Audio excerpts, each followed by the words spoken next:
감사합니다. 안녕하세요. 저는 대구 예담교회에서 사역을 하고 있는 김은택 목사라고 합니다. 그동안 사람을 이렇게 또 추천해 주신 신문익 목사님과 또 이 교회 목사님과 당회와 모든 성도님들께 감사드리고 또 이 모든 것을 주권하시는 하나님께 감사를 드립니다. 오늘 저는 읽어주신 본문 말씀을 통해서 말씀에 의지하여 순종하게 하심이란 제목으로 하나님 말씀을 증거하도록 하겠습니다. 누가복음 5장 1절에 보면 무리가 몰려와서 하나님의 말씀을 들을세 그랬습니다. 예수님께서 이 세상에 계실 때에 공생의 기간 동안에 중요하게 하신 사역 중에 하나는 말씀을 가르치시는 일이었습니다.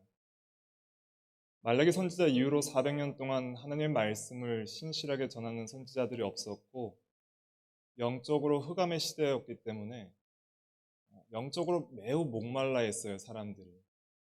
그래서 참된 진리의 말씀을 배우기를 원했는데 그런 말씀을 가르쳐주는 훌륭한 교사들과 선지자들이 없었던 시대에 세례 요한이 말씀을 가르쳐주고 또 특별히 예수님께서 이 세상에서 말씀을 가르칠 때에 서기관과 같지 아니하고 권위 있는 말씀으로 생명의 말씀을 가르쳐주셔서 많은 사람들이 그 말씀을 듣기 위하여 몰려왔다 그랬습니다.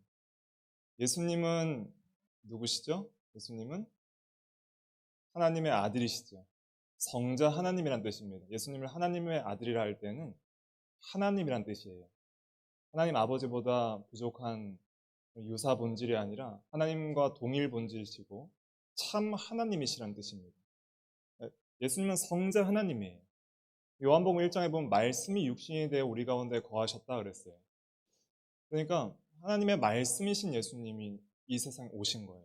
하나님의 말씀이란 것은 예수님은 하나님을 증거하고 드러내는 분이에요. 그래서 요한복음 14장에도 보면 빌립이 아버지를 내게 보여주세요. 그러면 족하겠나이다. 그러니까 예수님께서 뭐라 그러셨죠? 나를 본 자는 아버지를 보았거늘 어찌하여 나에게 아버지를 보이라 하느냐. 예수님을 보면 하나님의 아버지를 알 수 있는 거예요. 그래서 예수님은 살아계신 하나님 말씀 그 자체였고 그의 모든 인격과 사역은 하나님을 증거하는 일이었습니다. 그래서 예수님께서 하나님의 말씀을 가르쳐 주실 때 무리들이 많이 몰려왔어요. 오늘날도 우리가 하나님의 말씀을 듣는 것이 중요합니다. 오늘날 하나님의 말씀은 신구약 성경입니다. 완성된 하나님의 특별 계시이고 살아계신 하나님의 말씀이에요. 이 말씀을 우리가 읽고 듣고 그 가운데 행하는 것이 복 있는 자들의 삶입니다. 그래서 이렇게 말씀을 듣고 말씀을 배우고 말씀으로 변화되어 순종하는 것이 매우 중요합니다. 예수님께서 그래서 말씀을 많이 가르쳐 주셨죠. 말씀 듣는 데서 믿음이 생기는 거예요. 믿음은 들음에서 나며 들음은 그리스도의 말씀으로 말미암았느니라 그랬습니다. 로마서 10장 17절에 말씀을 듣는 데서 성령께서 믿음을 일으키시는 거예요. 말씀 듣는 자리에 나가는 것이 복이고 말씀을 사모하는 것이 그것이 중요한 신앙입니다. 많은 무리가 예수님의 말씀을 들으려고 몰려왔어요. 예수님께서 말씀 전하신 곳이 게네사렛 호수인데 이 게네사렛 호수는 갈릴리 바다라고도 하고 디베랴 바다라고도 합니다. 엄밀히 말해서 바다이기보다는 호수에 가깝죠. 거기에서 말씀을 전하시는데 무리가 몰려왔다 그랬어요. 그러니까 영적 갈급함을 가지고 그냥 적당히 멀리서 그냥 대충 말씀을 듣는 것이 아니라 어떻게든 가까이 와서 사모하는 마음을 가지고 이렇게 몰려드는 그러한 동작을 가리키는 거예요. 계속 무리가 이렇게 몰려드니까 예수님께서 말씀 전하실 곳이 없겠죠. 그러니까 이제 호수 가까이 이렇게 서서 말씀 전하실 공간이 없는 거예요. 그런데 옆에 보니까 밤새도록 고기잡이하고 그물을 씻는 그 어부들이 있었어요. 그리고 배 두 척이 있었어요. 배 두 척이 베드로의 배와 사도 요한의 배였어요. 그래서 예수님께서 베드로와는 안면이 있었어요. 요한복음 1장에 보면은 이미 그 형제 안드레를 통해서 베드로가 예수님을 소개받은 적이 있기 때문에 베드로 보고 배를 좀 띄워라. 내가 말씀을 가르쳐야 되겠다 그랬습니다. 그런데 베드로는 지금 밤새도록 뭐 했어요? 고기잡이한 거예요. 밤새도록 고기잡이하고 피곤한데 지금 이제 그물 씻고 있단 말이죠. 그물을 씻은 다음에 저녁에 또 고기잡이를 해야 돼요. 그럼 지금은 집에 가서 밥 먹고 쉬어야 된단 말이에요. 여러분들이 힘들고 피곤한데 순종하라고 하면 쉬워요, 어려워요? 어렵단 말이에요. 그런데 예수님의 말씀을 불순종할 수도 있는데 예수님께서 말씀을 가르치기 위하여 배를 좀 띄우라고 하시니까 선한 마음을 가지고 순종을 했어요. 그래서 배를 띄워드리고 이제 말씀을 잘 가르칠 수 있도록 베드로는 어디 있어야 돼요? 배에 같이 있어야 되는 거예요. 예수님 발밑에서 그 배를 잘 조종하면서 예수님께서 그 많은 무리에게 말씀을 가르칠 수 있도록 예수님 옆에서 가장 가까운 데서 최고 앞자리에서 말씀을 들은 거예요.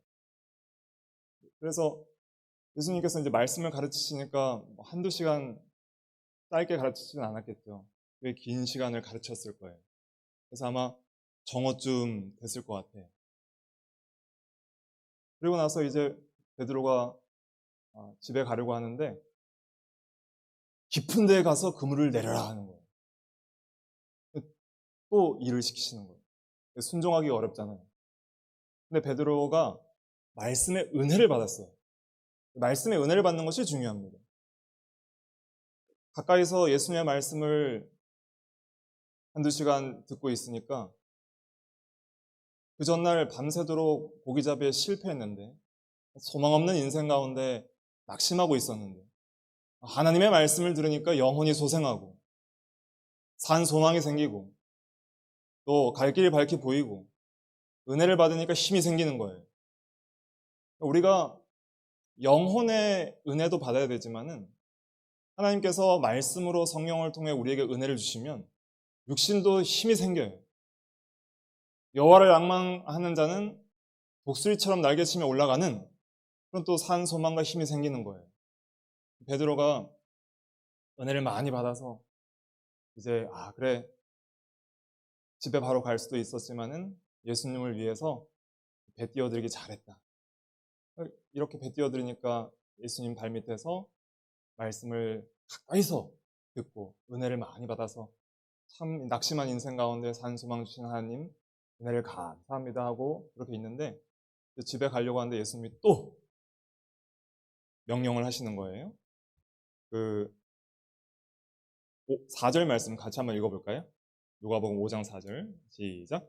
말씀을 마치시고 시몬에게 이르시되 깊은 데로 가서 그물을 내려 고기를 잡으라. 예. 말씀을 마치시고 시몬에게 이르시되 깊은 데로 가서 그물을 내려 고기를 잡으라 그랬습니다. 당시 어부들은 얕은 데서 고기를 잡았어요.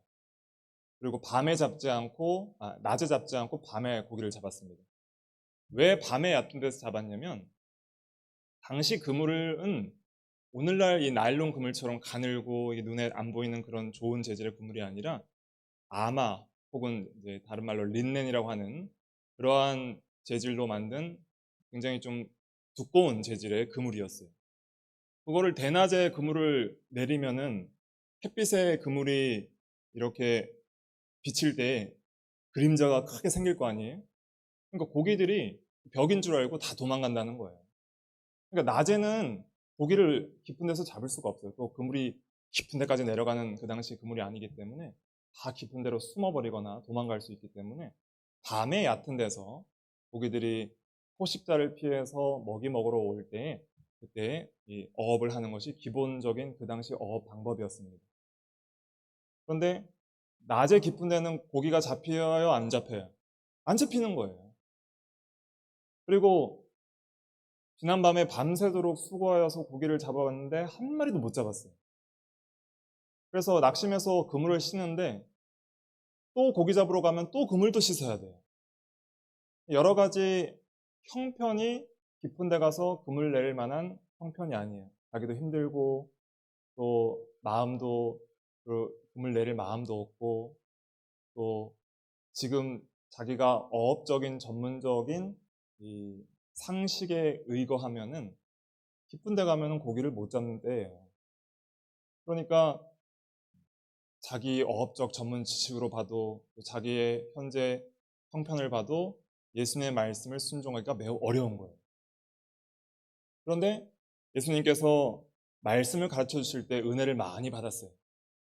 그리고 이제 깊은 데로 가서 그물을 내리라 그러니까 베드로가 마음속으로 다소간의 이 불만과 의심과 불순종하고자 하는 마음과 자기 생각이 있단 말이에요. 근데 그 자기 생각을 이기고 신앙으로 순종하게끔 예수님께서 은혜를 주시는 거예요. 우리 주님께서 성령과 말씀을 통해서 우리에게 믿음을 주시고 믿음을 강화시키고 순종하게 하실 때에는 이렇게 은혜로 우리에게 역사하게 하시는 겁니다. 그래서 자기 생각 또 자기 형편 다 내려놓고 예수님의 말씀을 순종할 수 있도록 주님께서 우리에게 은혜를 주시는 것입니다. 5절 같이 읽어볼게요. 5절 시작. 시몬이 대답하여 이르되 선생님 우리들이 밤이 새도록 수고하였으되 잡은 것이 없지만은 말씀에 의지하여 내가 그물을 내리리이다 하고. 베드로가 지금 단 마음으로 온전히 순종하고 싶어요? 아니면 다소간의 불만과 의심이 있어요? 다소간의 불만과 의심이 있는 거예요. 그러니까 순종하기 싫은 마음과 순종해야겠다고 하는 마음 두 개가 지금 싸우고 있는 거예요. 온전히 순종하는 사람은 말이 짧아요. 물을 내려라. 예. 그치? 베드로 말이 길죠? 선생님, 밤이 맞도록 수고했는데요. 잡은 것이 없습니다. 그러나 무엇을 의지해서 그물을 내리겠다는 거예요? 말씀을 의지하여 그물을 내리리이다 그랬어요. 그러니까 제가 생각하기에는 잡은 것이 없고 힘들고 지금 내려도 잡을지 안 잡을지 모르겠지만은 그러나 선생님의 말씀의 권위에 내가 복종하겠나이다 그렇게 하는 거예요. 아직 베드로는 예수 그리스도를 주로 깨달았어요? 못 깨달았어요?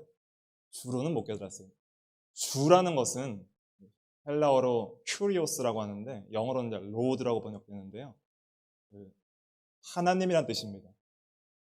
주님 하는 것은 그냥 단순한 임금이나 주인이라는 뜻이 아니라 살아계신 하나님이란 뜻이에요. 근데 아직 베드로는 우리 주 예수 그리스도께서 살아계신 성자 하나님으로는 깨닫지 못하고 있었어요. 훌륭한 선지자나 훌륭한 하나님의 말씀을 전하는 선생님 정도로 알고 있었던 거예요. 그래서 선생님, 우리가 밤이 맞도록 밤이 새도록 수고하였을 때 잡은 것이 없지만은 말씀에 의지하여 내가 그물을 내리리이다 그랬어요. 하나님께서 우리에게 믿음이란 것을 일으키실 때에는 하나님의 말씀의 권위에 복종하게 하십니다. 이 진리를 잘 이해하셔야 되는데요. 우리가 하나님의 말씀을, 성경을 하나님의 말씀으로 믿을 때에는 이 말씀이 정말 하나님의 말씀인지 신빙성을 따져서 믿는 것이 아니라 그 말씀하신 하나님의 권위에 복종하게 하시는 믿음의 은혜를 주셔서 믿게 하시는 거예요. 하나님의 말씀을 믿을 때에는 먼저는 하나님의 권위와 하나님의 살아계심과 하나님의 권위를 알고 그리고 그 하나님이 하신 말씀을 그대로 사랑하고 믿도록 그렇게 인도하시는 거예요. 우리가 누구를 존경하고 누구를 사랑하면은 그 말을 그대로 믿죠.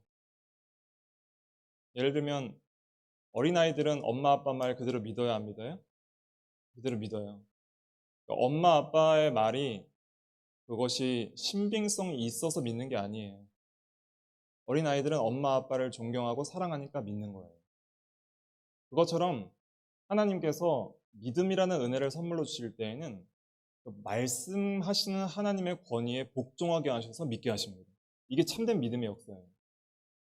그래서 믿음은 들음에서 나며 들음은 그리스도의 말씀으로 말미암았느니라 그랬는데 그리스도의 말씀, 하나님의 말씀을 들을 때에 성령께서 그 권위에 복종하게 하시는 거예요.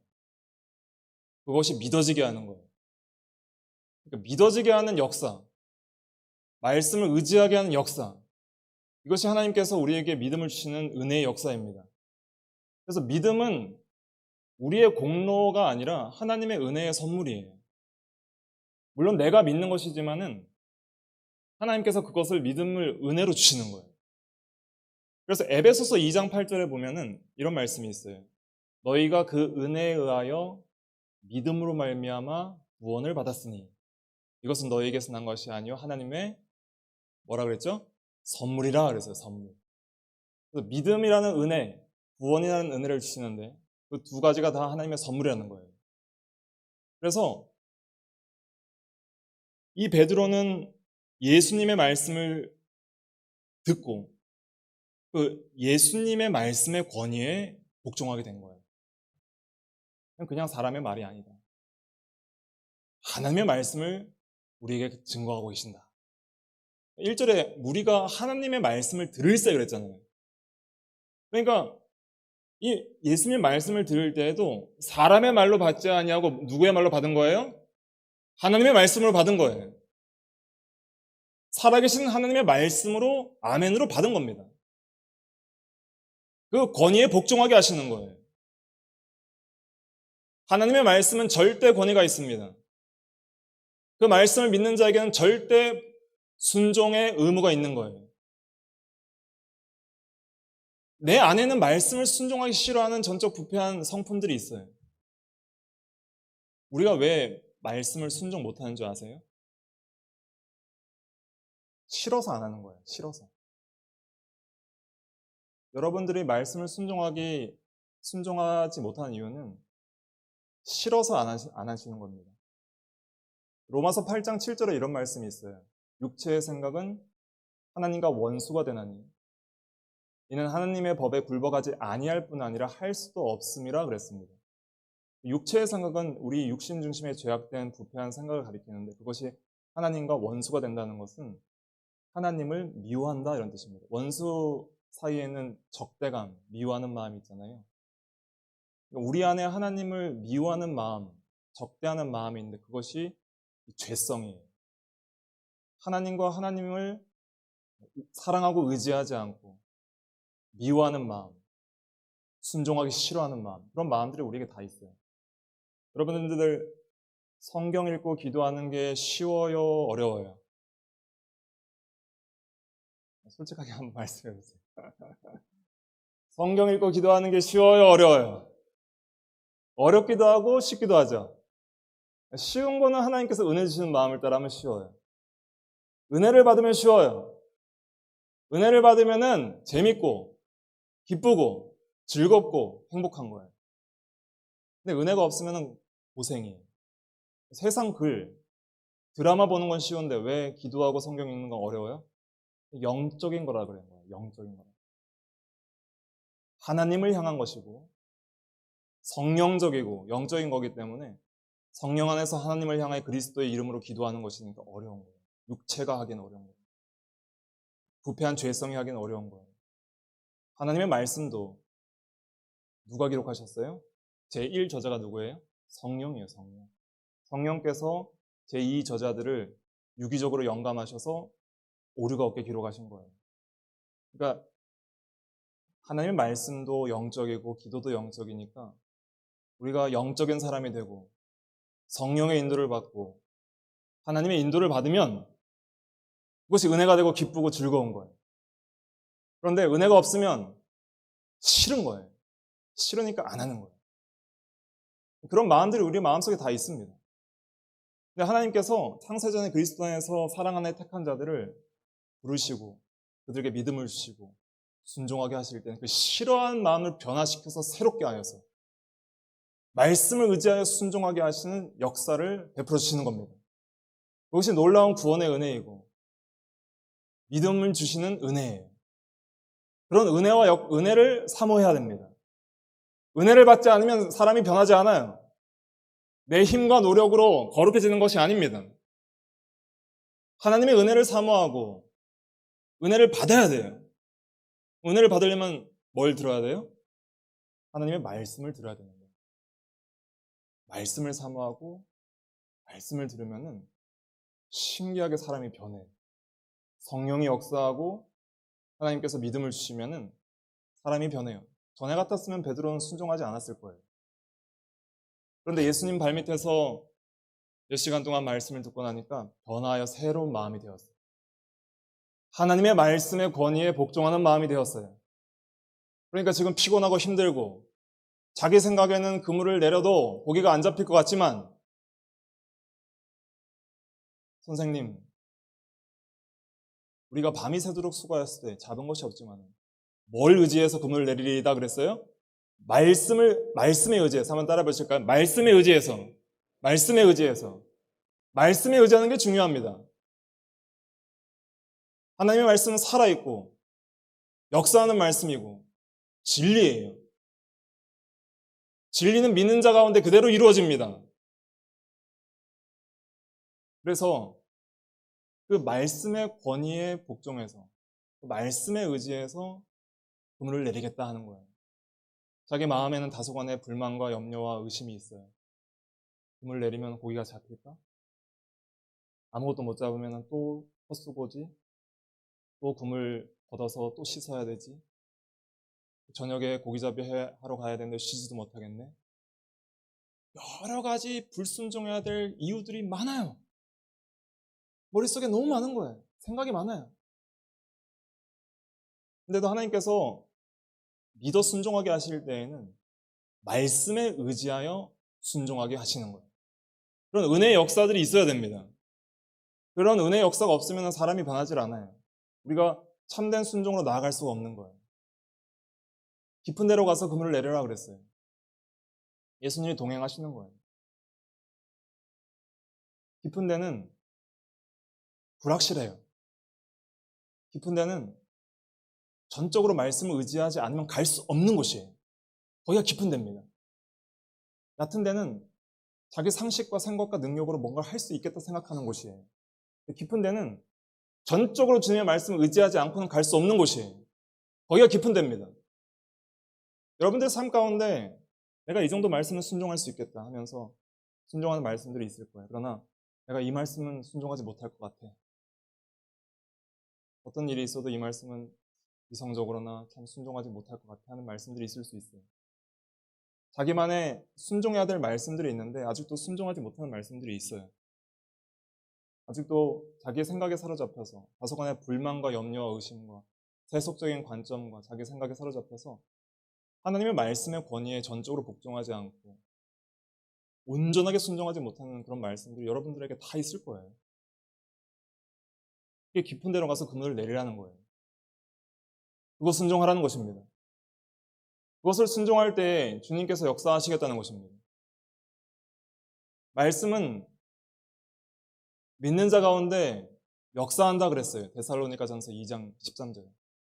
믿는 자 가운데 역사하는 거예요. 믿는 자 가운데. 말씀의 역사를 보는 자는 말씀에 의지하여 순종하는 자입니다. 순종하지 않으면 절대 하나님의 역사를 볼 수 없어요. 순종하면 하나님의 영광을 보고 하나님의 역사를 경험할 수 있습니다. 요한복음 11장에 나사로를 살리시는 사건이 나오잖아요. 그때 마르다에게 예수님께서 돌을 옮겨 놓으라. 나사로 살리시려고 돌을 옮겨 놓으라 그랬어요. 마르다가 뭐라 그랬어요? 죽은 지가 나흘이다 되매 벌써 냄새가 나나이다. 주님 안 돼요. 근데 주님께서 뭐라 그러셨어요? 내가 믿으면 뭘 보리라 그랬어요? 하나님의 영광을 보리라 그랬습니다. 믿으면 하나님의 영광을 본다는 거예요. 그래서 이렇게 말씀을 의지하여 순종하는 그 세계로 주님께서 인도하시려고 은혜를 주시는 줄 알고 그 은혜를 사모해야 됩니다. 그 은혜를 사모해야 돼요. 그 은혜를 받으려면 어떻게 해야 돼요? 말씀을 듣고 또 겸손히 기도하고 말씀을 의지하는 믿음을 구하고 그리고 실제로 말씀에 의지해서 깊은 데로 가서 그물을 내리는 것 같은 순종을 해나가는 것이 중요합니다. 그래서 베드로가 가서 깊은 데 가서 그물을 던졌어요. 그러니까 어떤 역사가 일어났죠? 6절 한번 같이 읽어볼까요? 6절 시작. 그렇게 하니 고기를 잡은 것이 심이 많아 그물이 찢어지는지라. 이렇게 많이 잡아본 적이 없었을 거예요. 린넨으로 만든 그물이 부드득 부드득 하고 찢어지는 소리가 들리는 거예요. 고기가 너무 많이 잡혔어요. 누가 잡게 해주신 거예요? 예수님께서 잡게 해주신 거예요. 예수님이 누구예요? 창조주 하나님이십니다. 요한복음 1장에 보면은 만물이 그로 말미암아 지은 바 되었을 때 그로 말미암지 않고 지은 것이 하나도 없다 그랬습니다. 예수님께서 태초에 성부와 성령과 함께 이 세계를 창조하신 창조주 하나님이십니다. 창조주의 능력으로 물고기에게 명령하신 거예요. 물고기야. 베드로의 그물로 다 들어가라. 명하시니까 물고기들이 베드로 그물로 다 들어간 거예요. 그래서 그물이 찢어지도록 잡힌 거예요. 근데 그때 베드로가 욕심을 내지 않고 동료들에게 좀 도와달라고 했어요. 아마 요한의 배를 부른 것 같아요. 그래서 그 고기를 2배에 나눠 담으니까 가득 차서 잠기게 되었더라 그랬어요. 얼마나 가득 찼으면 이제 침몰할 정도로 가득 찬 거예요. 당시 고깃배들이 대략 한 15명 정도 수용 가능한 그런 배였다고 합니다. 예수님의 제자들이 모두 12제자들과 예수님이 고깃배를 타고 갈릴리 바다를 항해를 했으니까요. 그래서 이 가득 채웠을 때 한 몇 킬로 정도 되는가 추정을 해보니까 한 1톤 정도, 한 배 1톤 정도 추정이 돼요. 2배 가득 채웠으니까 몇 톤 잡았어요? 2톤 정도 잡았어요. 그래서 계산을 해보면은 대략 한 1년 연봉 정도 될 수 있어요. 많이 되면은 수개월치 월급이나 1년 연봉 정도 될 수 있는 그런 많은 고기를 잡은 거예요.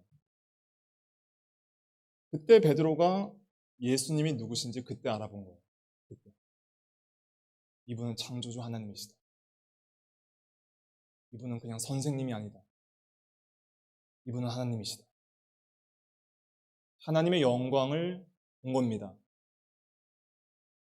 하나님 앞에 선 자신을 발견한 거예요. 우리가 하나님의 영광을 보는 세계에 들어가야 됩니다. 뭐 환상 체험을 한다는 것이 아니라 진리와 성령으로 말씀 안에서 하나님의 영광의 그 놀라운 광채들을 믿음으로 보는, 믿음의 눈으로 보는 거예요. 베드로가 예수님이 하나님이신 줄 알았어요. 하나님 앞에 선 자기가 얼마나 추하고 더러운 불신앙과 불순종을 가진 죄인인지가 드러난 거예요. 우리가 하나님 앞에 자기를 세울 때 비로소 참된 회개와 죄의 고백이 일어납니다. 하나님 저 이거 잘못했어요. 저거 잘못했어요. 이거 용서해주세요. 저거 용서해주세요. 피상적으로 하고 또 반복적으로 짓는 죄는 어떤 의미에서는 참된 회개라고 할 수 없을 수도 있을 것 같아요. 진정한 회개가 어디서 나오는 줄 아세요? 하나님을 영적으로 만났을 때 나오는 거예요. 하나님 앞에 선 죄인이 얼마나 그 영광의 빛 앞에 더럽고 추한지가 드러나는 그때 베드로처럼 이렇게 고백하게 됩니다. 주여 나를 떠나소서 나는 죄인이로소이다. 나는 죄인이로소이다. 하나님과 감히 함께할 수 없는 거룩하신 하나님의 임재 앞에 설 수 없는 죄인임이 발견이 되는 거예요. 하나님을 발견할 때 자기가 발견됩니다. 하나님이 누구신지를 알 때 자기가 얼마나 하나님 앞에 더럽고 추한 죄인인지를 발견할 수 있는 거예요. 그때 예수님께서 뭐라고 하셨는가?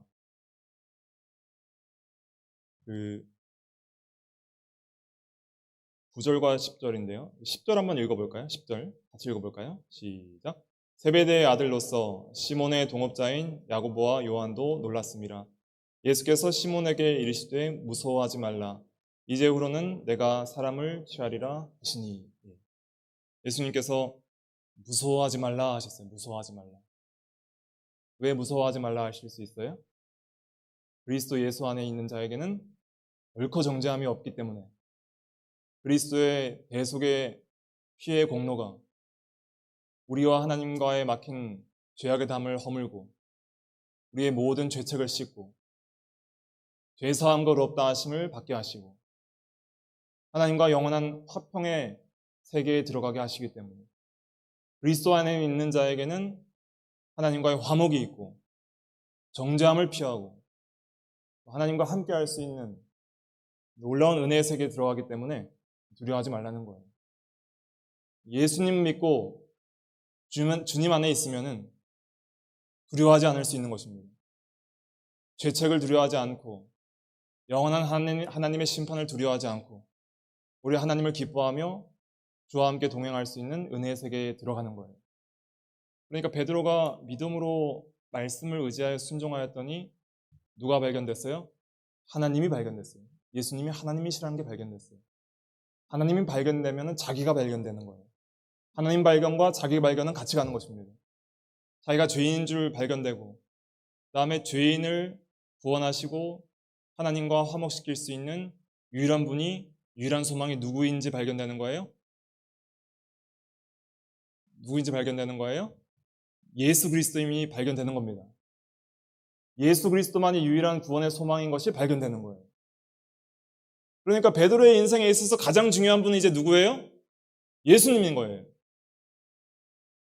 예수님이 가장 소중하고 가장 귀하고 가장 존귀한 분임의 발견이 되는 거예요. 그래서 사도 바울도 빌립보서 3장에서 전에 유익하던 것을 모두 배설물처럼 여기고 예수 그리스도를 아는 지식이 가장 고상함이 인하여 모든 것을 배설물로 여겼다 그랬어요. 그것은 예수님께서 우리에게 주시는 그 구원의 은혜가 얼마나 존귀하고 놀랍고 은혜스러운 것인지가 발견됐기 때문이에요. 그래서 이 세상에서 가장 귀한 분이 예수님이 되는 그 발견이 있어야지 우리가 주를 따라갈 수 있습니다. 그래서 이제 예수님께서는 내가 사람을 취하리라. 이제후로는 내가 사람을 취하리라. 사람을 낚는 어부가 되리라. 그래서 사명을 주셨어요. 하나님을 발견하고 자기를 발견하고 그리스도를 발견한 사람들은 다 사명과 소명을 받습니다. 주를 위해 살고자 하는 감동을 받는 거예요.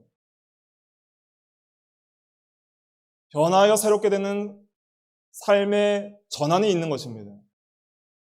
그래서 베드로는 그 안드레와 사도 요한과 야고보와 함께 그들의 배를 육지에 대고 모든 것을 버려두고 예수님을 따르니라 그랬습니다. 모든 걸 버렸어요. 그 1년치 연봉되는 고기도 버렸고 자기가 지금까지 고기잡이 하던 배도 버리고 예수님을 따라가는 것입니다. 이것은 삶의 완전한 전환을 가리키는 거예요. 자기 중심의 삶, 죄악된 삶, 육체 중심, 세상 중심의 관점에서 그런 가치관 속에서, 그런 세계관 속에서 살던 인생이 주님을 만나고 나서 사명을 받고 완전히 180도 변화된 하나님 중심, 하나님 영광 중심, 진리 중심의 삶으로 전환되는 그 역사를 가리키는 것입니다. 우리의 개인적인 신앙생활, 가정생활, 사회생활, 교회생활이 전부 자기 중심에서 하나님 중심으로 전환되고 주님을 따르는 중심으로 살아가는 그 인생으로 변환되는 것을 가리키는 거예요. 주님을 따른다는 것은 주님의 말씀을 따르는 것입니다. 주님의 가신 길을 걸어가는 거예요. 그런 삶으로 우리를 변화시키려고 예수께서 이 땅에 오셔서 죽으시고 부활하셔서 이제로 영원히 살아계셔서 우리에게 성령과 말씀으로 찾아주셔서 믿음을 주시고 믿어 순종하게 하셔서 하나님을 발견하게 하시고 자기를 발견하게 하시고 그리스도를 발견하게 하시고 사명을 발견하게 하셔서 이제 평생 주를 따라 살도록 인도하시는 주님이십니다. 주님의 인도가 있는 거예요. 때론 따라가다가 넘어질 때도 있겠죠. 때론 낙심할 때도 있어요. 베드로도 주님을 온전히 따랐어요? 중간에 실패했어요? 중간에 실패했죠. 예수님께서 잡히시던 날 밤 모든 제자들이 주님을 버리고 도망갔습니다. 그러나 주님은 베드로를 버리지 않았어요. 우리는 자주 주님을 배반하고 주님을 따르는 길을 멈추고 주님을 버리고 떠날 때도 있지만 주님은 끝까지 우리의 손을 붙드시고 다시 한번 은혜를 주시고 새 힘을 주시고 사랑으로 역사하셔서 끝까지 따를 수 있도록 인도하시는 주님이십니다. 요한복음 21장에 보면 베드로에게 주님이 먼저 찾아오셔서 요한의 아들 시몬아 네가 나를 사랑하느냐, 네가 나를 사랑하느냐, 네가 나를 사랑하느냐 3번 물어주시고 내 양을 먹이라, 내 양을 치라, 내 양을 먹이라 하시면서 사도권을 회복시켜 주십니다. 다른 유다가 주님을 판 것과 베드로가 주님을 부인한 것은 거의 동급의 배반이에요. 주님을 모른다고 한 것은 신앙을 포기한 거예요. 주를 부인한 것입니다. 사도가 주를 부인하면 사도직을 감당할 수 있어요, 없어요? 없죠. 사람을 낚는 어부직을 감당을 못하는 거예요. 근데 주님께서 오셔서 친히 내 양을 먹이고 내 양을 치라 하면서 사람 낚는 어부, 사도직을 복직시켜 준 겁니다. 그래서 주님을 끝까지 따라가서 베드로는 나중에 전설에 의하면은 거꾸로 십자가에 달려서 못 박혀 순교했습니다. 오늘날도 주님께서 세상 끝날까지 우리와 함께 하십니다. 우리를 말씀과 성령으로 인도하십니다. 때론 우리가 믿음이 없어서 넘어질 때가 있을 거예요. 그러나 낙심하지 마시고 회개하고 주님의 사랑과 은혜를 의지해서 말씀에 의지하여 순종하게 하시는 은혜를 우리가 사모해야 되겠습니다. 은혜를 구하세요. 주님을 붙들고 주님의 사랑에 우리가 감동을 받아서 또 넘어지고 주님을 떠났던 지나간 날들의 죄악들을 우리가 회개하고 이제는 끝까지 주님을 따라가는 저와 여러분들이 다 되시기를 간절히 바랍니다.